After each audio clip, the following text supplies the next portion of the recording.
It is incredibly powerful to be on board one of these things. It's an entirely different perspective. You're not looking up at the universe.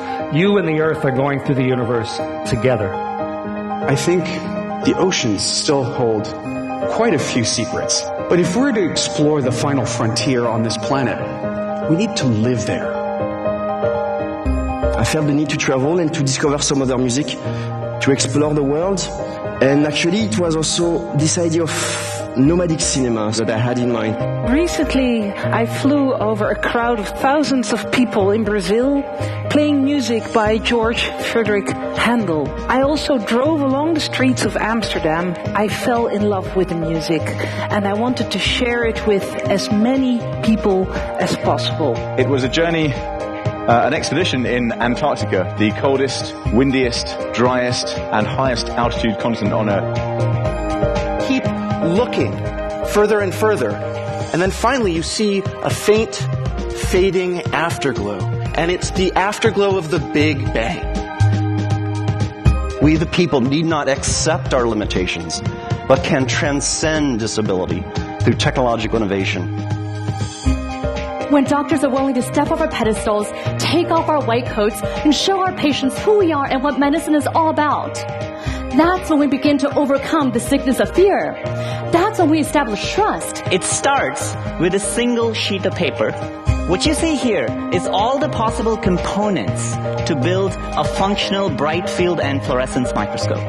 Catching cancer early is basically the closest thing we have to a silver bullet cure against it. And that is why my team and I have decided to begin this journey, to try to make cancer detection at the early stages easier, cheaper, smarter, and more accessible.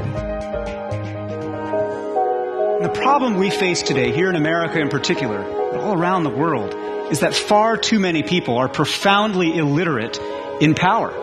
If internet is the new printing press, then what is democracy for the internet era?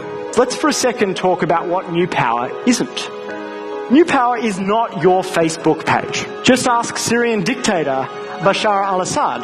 I assure you that his Facebook page has not embraced the power of participation. We don't admire countries primarily because they're rich, because they're powerful, because they're successful, because they're modern, because they're technologically advanced. We primarily admire countries that are good. GDP is a tool to help us measure economic performance. It's not a measure of our well-being.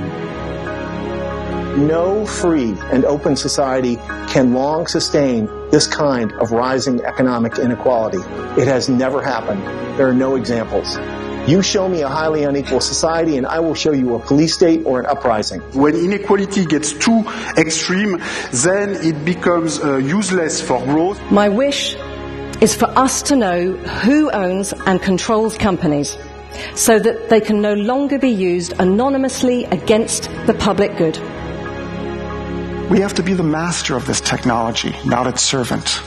We are just at the outset of the big data era. By liking that Facebook page or by sharing this piece of personal information, you've now improved my ability to predict whether or not you're using drugs or whether or not you get along well in the workplace. I wanted to introduce data and analytics and rigorous statistical analysis into our work. In short, I wanted to moneyball criminal justice.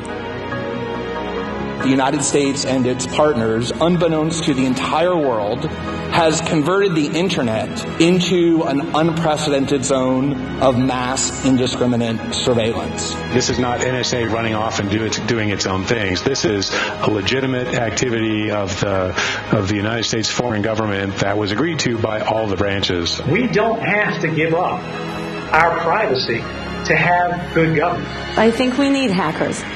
And in fact, they just might be the immune system for the information age. Every day, 32,000 people will be forcibly displaced from their homes. And what justness means to me, it's using laws for their intended purpose, to protect. My work is not meant to hide the scars of war, but to show the full frame of unseen stories of Gazans. I've been covering wars for almost 20 years, and one of the remarkable things is how many soldiers find themselves missing it. In my experience, it's not just the talking that you do, but the listening.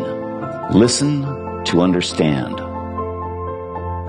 Day after day, you face a blank page and nothing's coming, and those days turn to weeks and weeks to months, and pretty soon those months have turned into years with very little to show. You have to take an element of those things and then bring something fresh and new to it.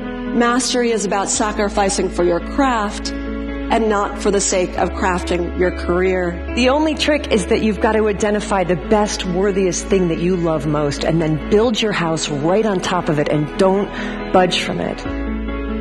Let there be no confusion. Let there be no hesitation. This is not a promotion of ignorance. This is a linguistic celebration. Webster's dictionary defines the word awesome as fear mingled with admiration or reverence. With that in mind, was your Quiznos sandwich awesome? Multi-slacking is the act of having multiple windows up on your screen so it looks like you're working when you're actually goofing around on the web.